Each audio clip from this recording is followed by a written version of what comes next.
Hey, this is Drew with Citizen Coder, and today I wanted to cover a little bit of the GameKit controller for Unity. Um, GameKit controller is an asset that allows you to make pretty much any kind of 3D game. It's not meant for 2D.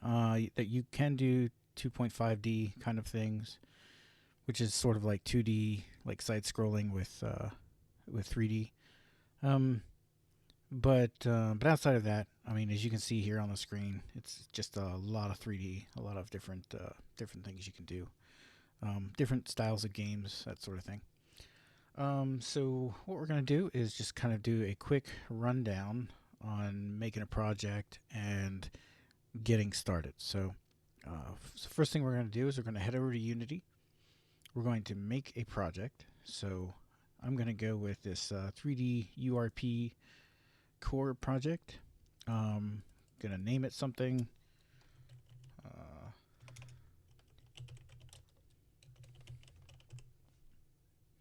then we're gonna hit create. And then, as you know, Unity can sometimes take some time, so I'll pause it here. Okay, so here we are with an empty project. So our next step is going to be to import the GameKit controller. So we're going to come up here to Window, and then we're going to go to Package Manager, and then we're going to select my assets, and then we're going to do a search. If I can spell. There we go. And then I've already downloaded it, so you're probably going to have to hit the download button first. So you'll hit that, then you'll hit import.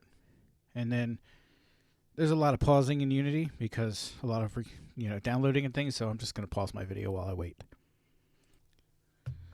Okay, so you're going to get this little pop-up. It says importing a complete project will overwrite your current project settings, etc., etc. You can just hit import.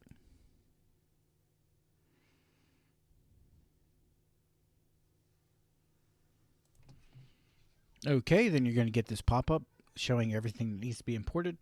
If some of this isn't checked, you can just hit the Alt button and it'll select everything, and then you're going to hit next. And then here you don't need all of these. You only need two things, so you can just hit none to unselect everything. And then you're going to need this input manager asset and then the tag manager asset, and those are it. The rest of these will be handled by Unity, so you don't need to worry about those. So then just hit import.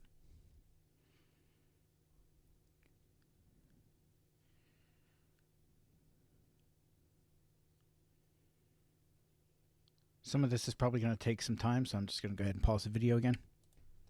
Okay, you're probably going to see this script updating consent. You're just going to say yes for these and other files that might be found later.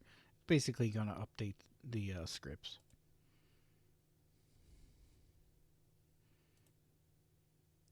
Okay, so now that everything is imported, there's one other thing we need to grab. You're going to head over to Discord, and you're going to go to this links section of the GameKit controller Discord, and then you're going to grab this one right here, this drive, google.com.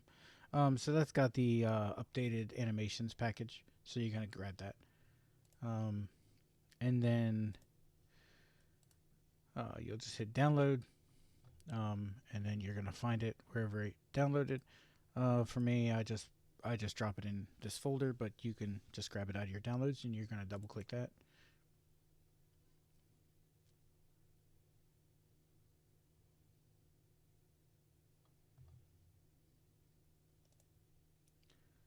Head back over to Unity. Maybe. Okay, it's still working. All right, so you're going to get this, and once again, you're just going to hit import.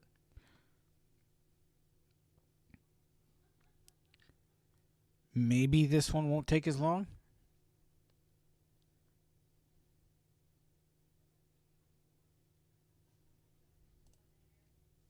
Okay, so now that that's been imported, we'll go ahead and close this down. And we're going to go ahead and get your project kind of set up. So we're going to add a terrain first. That just kind of gives you something to play with here. So we got our terrain in. And then we're going to add a player. So we're going to go up to GameKit controller, and then we're going to go to create new character. And then it comes with a bunch of actually I forgot one thing. One other thing we're going to do before we get to the character creator is we're going to go up to window, and we're going to go down to rendering, and then we're going to hit this render pipeline converter. So what happens when you import a lot of this stuff is that they aren't URP. They're not set for URP, and so they'll a lot of the textures and the models will show a pink. So you're going to hit this, and that should fix the vast majority of them. If you're doing the demo scenes and things like that, you're probably going to notice some pink stuff outside of this. I'm doing it this way, and I'm not going to cover fixing all those other little things. It's not hard to fix, but it's not something that's related to building your own project and using your own assets and things like that. So for this tutorial, I just won't cover that. So you're going to check mark this, and then you're going to hit this initialize and convert. You're going to save your scene.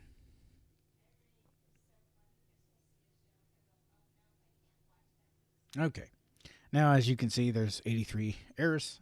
Again, not going to worry about those for this tutorial. Not a big deal. Those are related to the demo assets and not any of my other assets, so I'm not worried about that. So I'm going to close that down.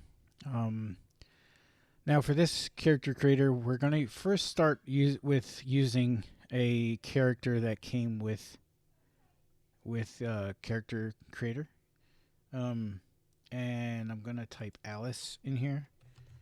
And then I'm just going to select this first one, Alice.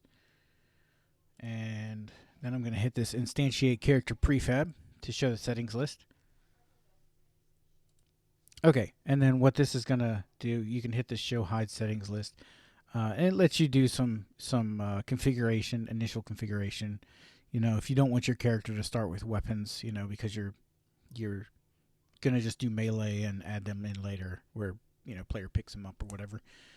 All this stuff can be configured later, but this is just sort of like an initial configuration you can do. I'm just going to go ahead and hit create player. Okay, so that puts my player in the scene. So the next thing we're going to do is we're going to hit play to just make sure everything's working properly.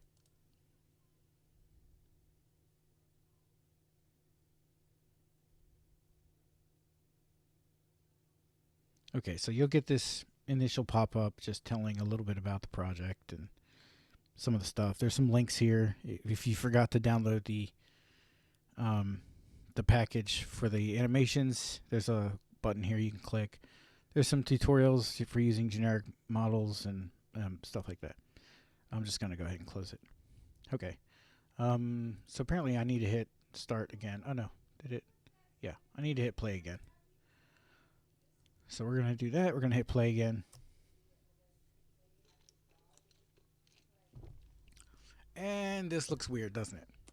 So as you can see, the camera set's really far off to the left. It's not following the player at all. It's really strange. So that is actually a known issue that relates to the animation package that we imported. So when you import that, the first thing you're going to want to do afterward is restart your project. Save it and restart it. And that should get rid of that issue, okay? So we're going to go ahead and we're going to save the project. And then we're going to close it down and then come back. Okay, so I closed my project down. I've reopened it.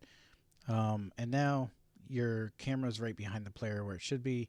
If you hit play, you'll see that the camera's now following the player correctly. There we go. You can run around the scene a little bit, just kind of play around. And that's your basic setup. Great, so that covers the setup. In the next episode, I'll go over changing out the character model and putting in your own.